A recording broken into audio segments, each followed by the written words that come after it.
ಚಲನಚಿತ್ರ ನಟಿ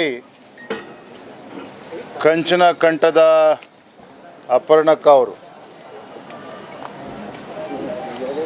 ಅವರ ಒಂದು ಅಗಲಿಕೆ ನನ್ನನ್ನು ಕೂಡ ಒಳಗೊಂಡಂತೆ ನಾಡಿನ ಲಕ್ಷಾಂತರ ಒಂದು ಅಭಿಮಾನಿಗಳಿಗೆ ತುಂಬ ನೋವನ್ನು ತಂದಿದೆ. ಈ ನಾಡಿಗೆ ತುಂಬಲಾರದಂಥ ಒಂದು ನಷ್ಟವೂ ಕೂಡ ಆಗಿದೆ.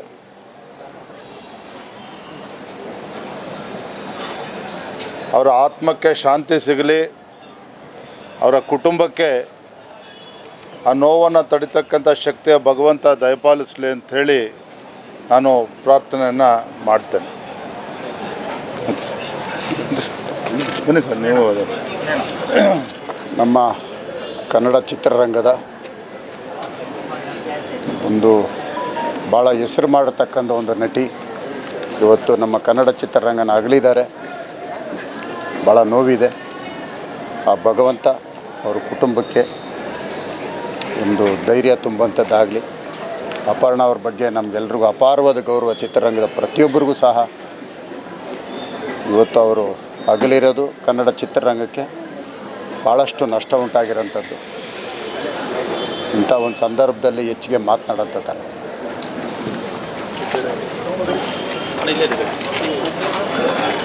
ಸಂಗೀತ ಫೀಲ್ಡಿಗೆ, ಮ್ಯೂಸಿಕಲ್. ಸೊ ಇಲ್ಲಿರೋರೆಲ್ಲ ನಮ್ಮ ಸಂಗೀತದ ಪಟುಗಳು. ಯಾಕೆಂದರೆ ಅರ್ಚನಾ ಅವರು ಕನ್ನಡ ಭಾಷೆಯಲ್ಲಿ ಎಷ್ಟು ಸ್ಪಷ್ಟ ಇತ್ತೋ ಅವರ ಮನಸ್ಸು, ಅವ್ರ ಹೃದಯ ಕೂಡ ಅಷ್ಟೇ ಸ್ಪಷ್ಟ. ಅಂದರೆ ಏನು ಹೇಳಕ್ಕೆ ಬರ್ತೀನಿ, ನಿರ್ಮಲ, ನಿಷ್ಕಳಂಕ ಅಂತ ಹೇಳ್ತೀವಲ್ಲ, ಆ ಥರ ಮನಸ್ಸುಳ್ಳವರು ಅವರು. ಮೊನ್ನೆ ತಾನೇ ನನ್ನ ಪ್ರೋಗ್ರಾಮ್ಗೆ ಬಂದು ಅವರು ಆ್ಯಂಕರಿಂಗ್ ಮಾಡಿಬಿಟ್ಟು ಹೋಗಿದ್ದಾರೆ. ನಮಗೆ ಯಾರಿಗೂ ಈ ವಿಷಯನೇ ಗೊತ್ತಿಲ್ಲ. ಆ ಯಮ್ಮನ ಮುಖದಲ್ಲಿದ್ದ ಆ ಕಳೆ ನಿಜವಾಗ್ಲೂ ಅವ್ರನ್ನ ನೋಡಿದ್ರೆ ನನಗೆ ಅನ್ನಿಸ್ತಾನೆ ಇರಲಿದೆ, ಇವ್ರಿಗೆ ಈ ಥರ ಆಗಿದೆ ಅನ್ನೋದು ಕೇಳೋದು. ಬಹಳ ಒಳ್ಳೆ ಮನಸ್ಸಿರುವಂಥ ಸಂಗೀತ ಪ್ರೇಮಿ, ಕನ್ನಡ ಪ್ರೇಮಿ, ಇಂಥವ್ರನ್ನ ನಾವು ಕಳ್ಕೊಂಡ್ರೆ ಈ ದೇವರು ಮೋಸ್ಟ್ಲಿ ಹುಡುಕ್ತಾ ಇರ್ತಾನ ಅಂತ. ಯಾರಪ್ಪ ಒಳ್ಳೆಯವ್ರಿದ್ದಾರೆ ನೋಡೋ, ಮಾರ್ಕ್ ಮಾಡೋ ಬೇಗ ಅಂತ. ಒಳ್ಳೆಯವ್ರನ್ನ ಯಾರನ್ನೂ ಉಳಿಸಿದ್ರೆ ಭಾಳ ಬೇಗ ದೇವರು ಕರ್ಕೊಂಡ್ಬಿಡ್ತಾರೆ. ಯಾಕೆ ಅಂತ ಅದು ಗೊತ್ತಾಗ್ತಾ ಇಲ್ಲ ನನಗೆ.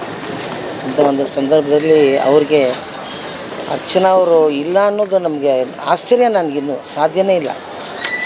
ಇನ್ನು ನಮ್ಮ ಕನ್ನಡ ಚಿತ್ರರಂಗಕ್ಕಾಗಲಿ, ನಮ್ಮ ಸಂಗೀತ ರಂಗಕ್ಕಾಗಲಿ, ವೇದಿಕೆಗಳಿಗಾಗಲಿ ಕನ್ನಡವನ್ನು, ಭಾಷೆಯನ್ನು ಸ್ಪಷ್ಟವಾಗಿ ಜನರಿಗೆ ಮುಟ್ಟಿಸೋವಂಥ ಕನ್ನಡ ಕಲಾವಿದರು ಬಹಳ ಕಡಿಮೆ.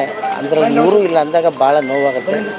ಅವರ ಆತ್ಮಕ್ಕೆ ದೇವರು ಶಾಂತಿ ಕೊಡಲಿ. ಮತ್ತು ನನಗನ್ಸಿದ್ದು ಇಷ್ಟೇ, ಇಂಥವ್ರು ಮತ್ತೆ ಹುಟ್ಟಿ ಬಾ ಅಂತ ಹೇಳ್ಬೇಕು. ನಾವು ಯಾರ್ಯಾರಿಗೂ ಹೇಳ್ತಾ ಇರ್ತೀವಿ, ಹಂಗಲ್ಲ.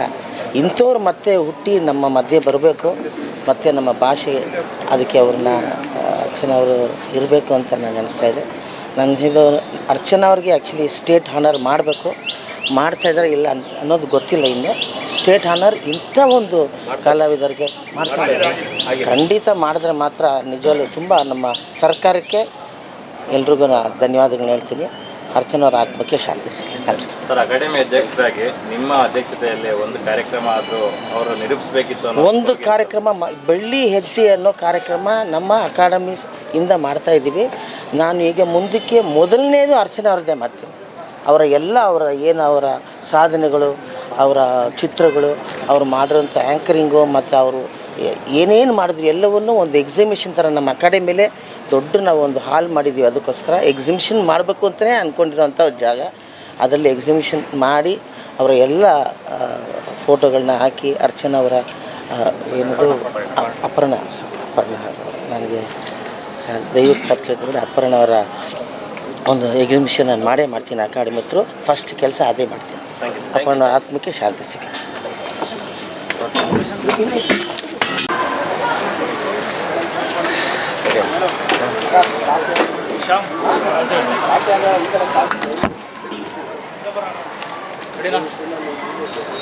ಸರ್, ನಿಮ್ಮ ಸಿನಿಮಾದಲ್ಲಿ ಕೂಡ ಆ್ಯಕ್ಟ್ ಮಾಡಿದ್ರೆ ಇದು ಬ್ಯಾಲೆನ್ಸ್ ಅನ್ನುವಂಥದ್ದು ಹೇಗೆ ಏನು?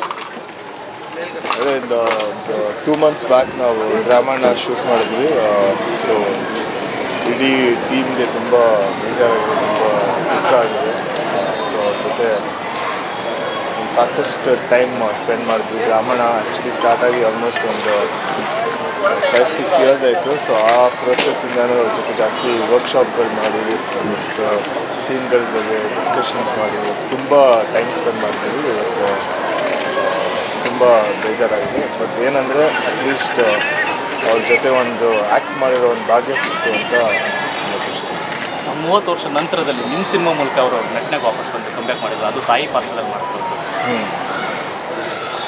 ಸೊ ಅದೇ ಗ್ರಾಮೀಣಲ್ಲಿ ನನ್ನ ತಾಯಿ ಪಾತ್ರ ಮಾಡಿದ್ದಾರೆ. ಸೊ 30 ವರ್ಷ ಆದಮೇಲೆ ಅವ್ರಿಗೂ ತುಂಬ ಒಂದು ಎಕ್ಸೈಟ್ಮೆಂಟ್ ಇತ್ತು ಈ ಸಿನಿಮಾ ಮಾಡೋಕ್ಕೆ. ಅವ್ರಿಗೆ ತುಂಬ ಖುಷಿ ಕೊಡ್ತಾಯಿತ್ತು ಈ ಸಿನಿಮಾ ಮಾಡೋಕ್ಕೆ. ಅವ್ರಿಗೆ ತುಂಬ ಎಲ್ಲ ಇಂಟ್ರೆಸ್ಟ್ ಇಟ್ಕೊಂಡು ಶೂಟ್ ಬಂದು ಒಂದು ಹೊಸ ಆರ್ಟಿಸ್ಟ್ ಥರ ಡೈಲಾಗ್ಸ್ಗಳನ್ನ ಪ್ರಾಕ್ಟೀಸ್ ಮಾಡಿ ನಮ್ಮ ಜೊತೆ ವರ್ಕ್ಶಾಪ್ ಮಾಡಿ ಅಷ್ಟು ಇಂಟ್ರೆಸ್ಟ್ ಇಟ್ಟು ಈ ಸಿನಿಮಾ ಮಾಡಿದ್ರು. ಇವಾಗ ಈ ಥರ ಆಗಿದೆ, ತುಂಬ ಕಷ್ಟ.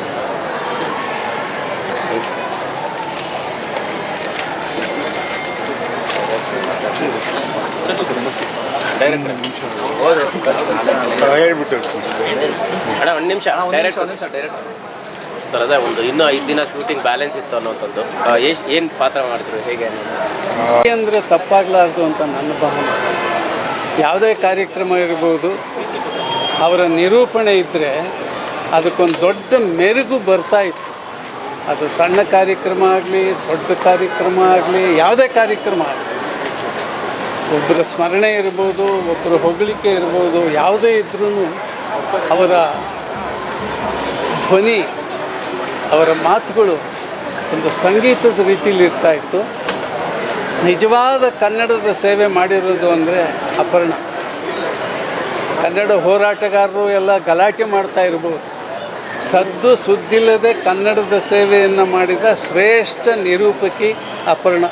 ಅವರ ಆತ್ಮಕ್ಕೆ ಶಾಂತಿ ಸಿಕ್ಕಲಿ, ಅವ್ರ ಕುಟುಂಬದವರಿಗೆ ಆ ದುಃಖನ ಭರಿಸೋ ಶಕ್ತಿ ಕೊಡಲಿ.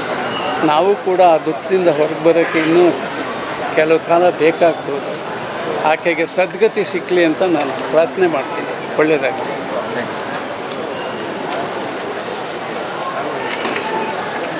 ಒಂದು 80-90 ಆಸುಪಾಸಲ್ಲಿ ಎಲ್ಲರೂ ತೀರ್ಕೋತಾ ಇದ್ದರು. ಆದರೆ ಈಗ ಕಾಲ ಬದಲಾವಣೆ ಆಗಿದೆ.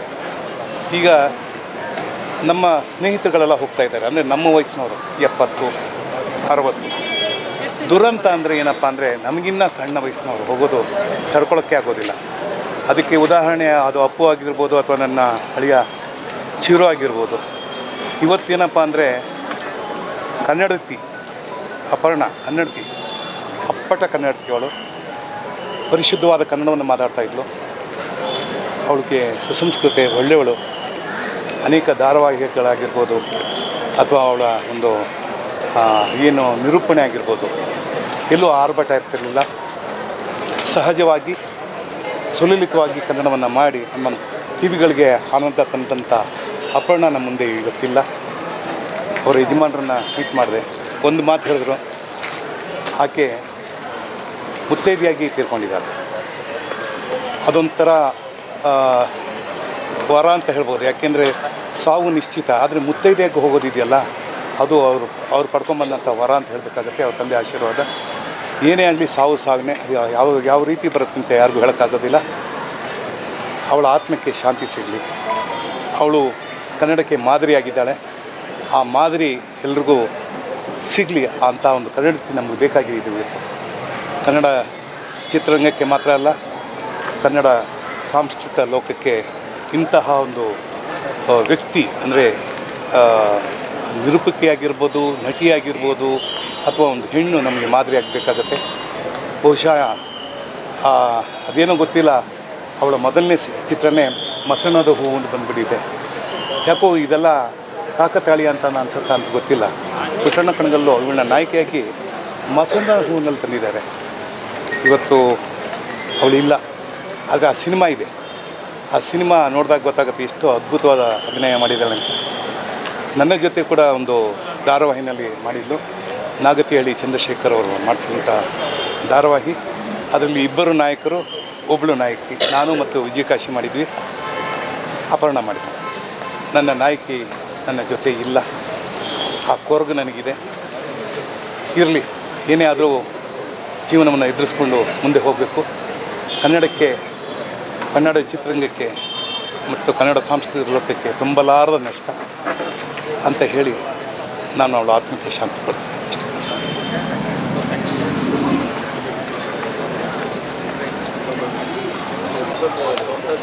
ದೇವರು ಒಳ್ಳೆಯವ್ರನ್ನೆಲ್ಲ ಬಹಳ ದಿನ ಭೂಮಿ ಮೇಲೆ ಉಳಿಸೋದಿಲ್ಲ, ಕರ್ಕೊಂಡ್ಬಿಡ್ತಾನೆ ಅನ್ನೋದಕ್ಕೆ ಇದು ಒಂದು ಉದಾಹರಣೆ. ಒಂದು ಅಪರೂಪದ ಕನ್ನಡದ ಹೆಣ್ಣು ಮಗು ಅಪರ್ಣ. ಕನ್ನಡ ಪದಗಳಿಗೆ ಅಲಂಕಾರ ಮಾಡಿ ನಮಗೆಲ್ಲ ಪರಿಚಯ ಮಾಡಿಸಿದಂಥ ಹೆಣ್ಣು ಮಗು. ನಾನು ಯಾವಾಗಲೂ ಅವರನ್ನು ಟೀಚರ್ ಅಂತ ಕರಿತಾ ಇರ್ತೀನಿ.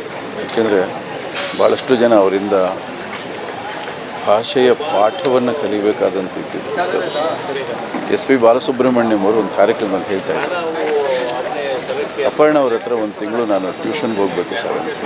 ಅಂದರೆ ಅಷ್ಟು ಸ್ವಚ್ಛಂದ ಕನ್ನಡ ಅವರ ಬಾಯಿಂದ ಕೇಳಿ ಬರ್ತಾಯಿತ್ತು. ವೇದಿಕೆ ಕಾರ್ಯಕ್ರಮಗಳು ಅಪರ್ಣ ಅವರಿಗೆ ಸಿಕ್ಕಿಬಿಟ್ರೆ ನಾವು ನಿರಾತಂಕವಾಗಿರ್ಬೋದಾಗಿತ್ತು. ಅಷ್ಟು ಅಚ್ಚುಕಟ್ಟಾಗಿ ಕಾರ್ಯಕ್ರಮಗಳನ್ನು ನಡೆಸ್ಕೊಡ್ತಾ ಇದ್ವಿ. ಕಾರ್ಯಕ್ರಮಕ್ಕೆ ಬರುವ ಅತಿಥಿಗಳು ಕಾರ್ಯಕ್ರಮದ ಬಗ್ಗೆ ವಿಶೇಷವಾಗಿ ಎಲ್ಲವನ್ನು ತಿಳ್ಕೊಂಡು ಅವ್ರ ಬಗ್ಗೆ ತುಂಬ ಸುಂದರವಾಗಿ ನಿರೂಪಣೆ ಮಾಡ್ತಾಯಿದ್ರು. ಭಾಳ ಬೇಗ ಹೊರಟೋದು, ತುಂಬ ಚಿಕ್ಕ ವಯಸ್ಸು, ಮನಸ್ಸಿಗೆ ಭಾಳ ಆಘಾತ ಆಯಿತು. ನಾನು ಅವ್ರ ಜೊತೆಯಲ್ಲಿ ಕೆಲಸ ಮಾಡಿರಲಿಲ್ಲ, ಸಹ ನಿರ್ದೇಶಕನ ಕೆಲಸ ಮಾಡಿದ್ದೆ. ಆದರೂ ಕೂಡ ಅವ್ರ ಜೊತೆಯಲ್ಲಿ ಎಲ್ಲೇ ಸಿಕ್ಕಿದ್ರು ಕೂಡ ತುಂಬ ಚೆನ್ನಾಗಿ ಆಪ್ಯಾಯಮಾನವಾಗಿ ಮಾತಾಡ್ತಾಯಿದ್ರು. ಒಂದೆರಡು ಚಿತ್ರಗಳಲ್ಲಿ ನಾನು ಕರೆದೆ, ಅವಕಾಶ ಇತ್ತು, ಅವರು ಡೇಟ್ಗಳು ಹೊಂದ್ಕೊಂಡು ಬರೋಕ್ಕಾಗಲಿಲ್ಲ. ಬಟ್ ಇವತ್ತು ಅವ್ರ ಅಗಲಿಕೆ ನನಗೊಂದು ದೊಡ್ಡ ಆಘಾತ, ಬೇಸರ ಆಗುತ್ತೆ. ಅವ್ರು ನಮ್ಮನ್ನು ಅಗಲಿದ್ದಾರೆ ಅನ್ನೋದು ಸತ್ಯ, ಆದರೆ ಅವರು ಭಾಳಷ್ಟು ವರ್ಷಗಳ ಕಾಲ ಕನ್ನಡ ನಾಡಿನಲ್ಲಿ ಕನ್ನಡಿಗರ ಮನಸ್ಸಲ್ಲಿ ಅಚ್ಚಳಿದೆ ಉಳ್ಕೊಂಡಿರ್ತಾರೆ ಅನ್ನೋದು ಸತ್ಯ. ಒಳ್ಳೆಯದಾಗಲಿ, ಅವರ ಶಾಂತಿ ಸಿಗಲಿ.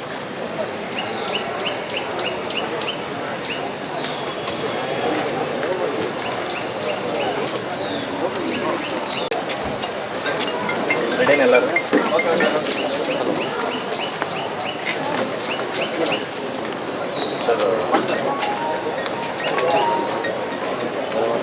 ಅಪರ್ಣ ಅಂದರೆ ಕನ್ನಡಿಗರ ಸ್ವತ್ತು ಅಂತ ಇತ್ತು. ಅಂದರೆ ಸ್ವಚ್ಛ ಕನ್ನಡ ಮಾತಾಡೋರಿಗೆ ತುಂಬ ಇನ್ಸ್ಪಿರೇಷನ್ ನಿಮ್ಮವರ ಒಡನಾಟದ ಬಗ್ಗೆ.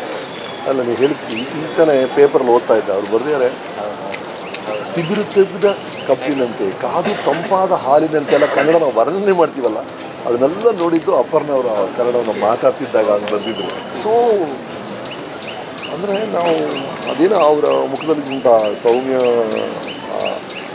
ಕಳೆನೋ ಏನೋ ಅಥವಾ ಏನೋ ಸರ್, ಅವ್ರು ಮಾತಾಡ್ತಿದ್ದಾಗ ಅವ್ರ ಬಾಯಲ್ಲಿ ಬರೆದಂಥ ನಮ್ಮ ಭಾಷೆ ಇರ್ಬೋದು, ಅವ್ರು ನೋಡಿದ್ರೆ ಒಂದು ಗೌರವ ಬರೋದು. ನಾನು ಅವ್ರು ನೋಡಿದಾಗಲ್ಲ, ನಾನು ನಿಮ್ಮ ಟಿ ವಿಯಲ್ಲಿ ನೋಡಿದೆ ಅಂತ ಹೇಳಿದೆ. ಅವರು ಸರ್ ನಿಮ್ಮನ್ನು ನಾನು ಟಿ ವಿ ಪ್ರೋಗ್ರಾಮ್ ನೋಡಿದೆ ಅಂತ ಹೇಳಿದ್ರು. ಇಲ್ಲೇ ಒಂದು ರೋಡ್ ಆ ಕಡೆ ಇದ್ದೀವಿ, ಈ ಟಿ ವಿಯಲ್ಲೇ ನೋಡ್ತಾ ಇದ್ದೀವಿ ಒಬ್ಬರೊಬ್ಬರನ್ನ. ಆ ಥರ ಒಂದು ಲೇಡಿ. ನನಗೆ ಆಶ್ಚರ್ಯ ಆಗೋದು, ಅವರು ನಿರೂಪಣೆ ಮಾಡುವಾಗ ಎಲ್ಲ ಆ್ಯಂಕರ್ಸು ಒಂದು ಸ್ಕ್ರಿಪ್ಟ್ ಕೊಟ್ಟಿರ್ತಾರೆ, ಆ ಸ್ಕ್ರಿಪ್ಟನ್ನ ಮೊದಲೇ ಕೊಟ್ಟಿರ್ತಾರೆ, ಅದರ ಪ್ರಕಾರ ಮಾಡ್ತಾರೆ. ಲಾಸ್ಟ್ 2 ನಿಮಿಷಕ್ಕೆ ಮುಂಚೆ ಯಾರೋ ಬಂದು ಒಂದು ಎಲ್ಲವನ್ನೂ ಕರೆಕ್ಟ್ ಮಾಡಿಬಿಡ್ತಾರೆ. ಸರ್ ಇವ್ರು ಬರ್ತಾರಲ್ಲ, ಇವ್ರು ಬರ್ತಾ ಇದ್ದಾರೆ, ಇದು ನಡೆಯಲ್ಲ, ಅದು ನಡೆಯುತ್ತೆ, ಏನೇನೋ ಕರೆಕ್ಷನ್ ಮಾಡ್ತಾರಲ್ಲ.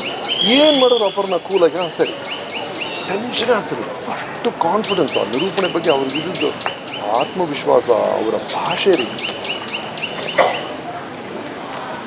ಚಂದನ ಟೈಮ್ಸಿಂದ ನೋಡ್ಕೊಂಡು ಬರ್ತಾ ಇದ್ದೀವಿ, ಅವರ ಆ್ಯಕ್ಟಿಂಗ್ ಮಾಡಿ ಚಿತ್ರಗಳು ನೋಡಿದ್ದೀವಿ, ಅವರು ಮಾಡಿದಂಥ ಟಿ ವಿ ಕಾರ್ಯಕ್ರಮ ನೋಡಿದ್ವಿ. ನಿಜವಾಗ್ಲೂ ಕನ್ನಡದ ಆಸ್ತಿ. ಅಂದರೆ ಒಬ್ಬೊಬ್ಬರು ನಮ್ಮನ್ನು ಅಗಲಿದಾಗ ಅವ್ರದ್ದು ಕೆಲವ್ರದ್ದು ನಗು ನೆನಪಾಗುತ್ತೆ, ಕೆಲವ್ರದ್ದು ಇದೇನೋ ಅವ್ರದ್ದು. ಬಟ್ ಅಪರ್ಣ ಅಂದ ತಕ್ಷಣ ನಮ್ಮ ನೆನಪಾಗೋದು ಕನ್ನಡ, ನಮ್ಮ ಭಾಷೆ ನೆನಪಾಗಿದ್ರು. ಅದು ದೊಡ್ಡ ಸಾಧನೆ. ಅಂದರೆ ಈ ಪ್ರಾಬ್ಲಮ್ ಬಗ್ಗೆ ನಮ್ಗೆ ಗೊತ್ತಿತ್ತು, ಈ ಸಮಸ್ಯೆ ಬಗ್ಗೆ ಸ್ವಲ್ಪ ತೊಂದರೆಗಳು ಇದ್ರು ಅನಿಸುತ್ತೆ.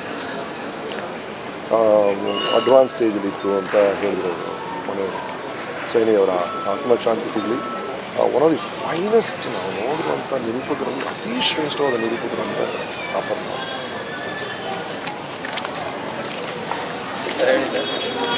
ಹೇಳಿ ಸರ್. ಹಾಂ ಮಾಡಿ. ಆಗಲಿ ಸಮಾರಂಭದ ವ್ಯವಸ್ಥಾಪಕರಿಗಿಂತ ಹೆಚ್ಚಾಗಿ ನಿರೂಪಣೆಯ ಮೂಲಕ ಬಂದಂಥ ಎಲ್ಲರನ್ನೂ ನಾಡಿಗೆ ಪರಿಚಯಿಸಿದವರು ಅಪರ್ಣ. ಕನ್ನಡದ ಅಪರ್ಣ. ಕಲೆ, ಸಾಹಿತ್ಯ, ಮಾತು ಎಲ್ಲದರಲ್ಲೂ ಅದ್ಭುತ. ಪತ್ರಕರ್ತರ ಮನೆತನದಿಂದ ಬಂದವರು ಅಪರ್ಣ. ಗವಿಪುರ ಗುಟ್ಟಳ್ಳಿಯಲ್ಲಿ ಇವರ ಮನೆ ಇತ್ತು. ನಾರಾಯಣ ಸ್ವಾಮಿ ಈ ರಾಜ್ಯ ಕಂಡಂಥ ಹಿರಿಯ ಪತ್ರಕರ್ತ, ಕನ್ನಡಪ್ರಭ ಪತ್ರಿಕೆಯ ಸಂಪಾದಕರಾಗಿ ಕೆಲಸ ಮಾಡಿದಂಥವರು. ಅಪರ್ಣ ಇವತ್ತು ನಮ್ಮನ್ನು ಅಗಲಿದ್ದಾರೆ.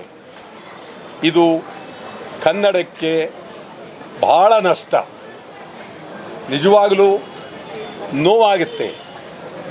ನಾವು ನಿನ್ನೆ ಅಪರ್ಣ ನಿಧನ ಅಂತ ಕೇಳಿದಾಗ ತಕ್ಷಣ ನನಗೆ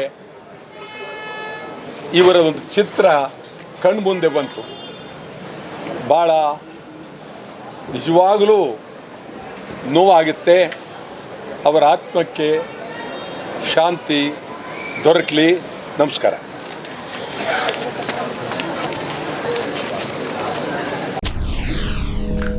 SS TV ಸಿನಿಮಾ ಜಗತ್ತಿನ ಕ್ಷಣ ಕ್ಷಣದ ಸುದ್ದಿಯೊಂದಿಗೆ.